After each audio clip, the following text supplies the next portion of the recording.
Non veg special रेसिपीमध्ये आज आपण बघणार आहोत झणझणीत असा झटपट होणारा खिमा पाव। अशाच नवनवीन रेसिपीजसाठी जर चॅनल अजूनही सबस्क्राईब केले नसेल तर लवकरात लवकर चॅनलला सबस्क्राईब करा। आज आपण चिकन खिमा करणार आहोत।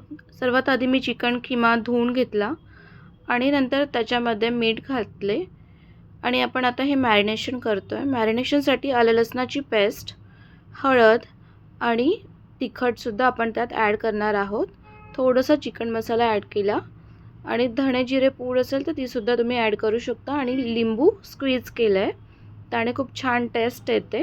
आणि हे छान असं मॅरिनेट करून घेतलंय। हे व्यवस्थित मिक्स झालं पाहिजे, खिम्यामध्ये ते सगळं व्यवस्थित गेलं पाहिजे, कारण खिम्याला ना टेस्ट नसते। सो तो पानसट नको लागायला म्हणून आपण हे मॅरिनेट जर केलं तर ते खूप छान मॅरिनेट झाल्यानंतर त्याची खूप छान टेस्ट येते। तर सर्वात आधी आपण आता बघा मॅरिनेट करून घेऊयात। मॅरिनेशन करून झाल्यानंतर ते आपण साईडला ठेवणार आहोत। आपलं मॅरिनेशन झालं आहे, ते आता आपण साईडला ठेवूयात। साईडला मी साधारणतः 3 कांदे घेतले, ते आपण कट करून घेतोय।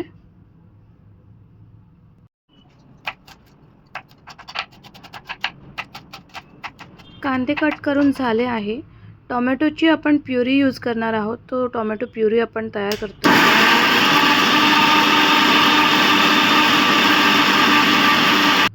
टोमॅटोची प्युरी पण रेडी झाली आहे। आता एका पॅन मध्ये ऑइल ॲड केलं आणि सर्वात आधी कढीपत्ता ॲड करायचा, त्याची खूप छान टेस्ट येते खिम्यामध्ये। कांदा ॲड केला आणि सगळे आता आपण मसाले ॲड करतोय। थोडीशी आलं लसणाची पेस्ट टाकली आहे, हळद आणि मीठ व तसेच आपले जे काही मसाले आहेत ते सगळे ॲड करायचे आहेत।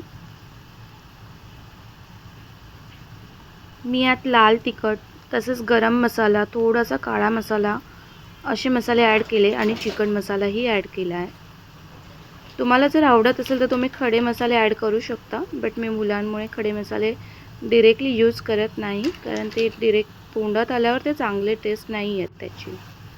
सो गरम मसाला जरी यूज केला तरी चालेल, त्याने सुद्धा खूप छान टेस्ट येते। हे छान आपण आता परतून घेतोय।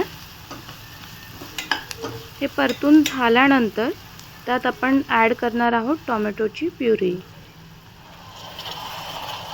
टोमॅटोची प्युरी सुद्धा ॲड करून झाली आहे। आता हे सगळं छान, थोडंसं मी त्यात पाणी ॲड केलं आहे आणि आता हे पुन्हा सगळं परतून घ्यायचं आहे आणि हे थोडंसं शिजू द्यायचं, थोडं तेल सुटेपर्यंत। तुम्ही बघू शकता छान शिजतंय, मस्त तेल पण सुटतंय त्याला।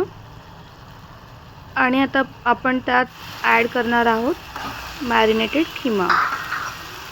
आता हे सुद्धा आपल्याला छान फ्राय करून घ्यायचं आहे आणि पुन्हा हे शिजायला ठेवून द्यायचं। खिमा तुम्ही कुकरमध्ये पण शिजवू शकता किंवा वरती सुद्धा खिमा खूप लवकर शिजतो, त्याला काही वेळ लागत नाही। आता यातच थोडंसं पाणी ॲड करायचं आहे, म्हणजे खिमा व्यवस्थित शिजेल। साईडलाच मी तवा घेतला, त्याच्यावर बटर ॲड केलं आणि त्यात मस्त आपण आता पाव क्रंची करून घेणार आहोत। पाव असं मस्त असं क्रंची करायचा, म्हणजे खूप छान लागतो। खिमा पाव हे अतिशय अप्रतिम कॉम्बिनेशन आहे, खूप सुंदर टेस्ट लागते।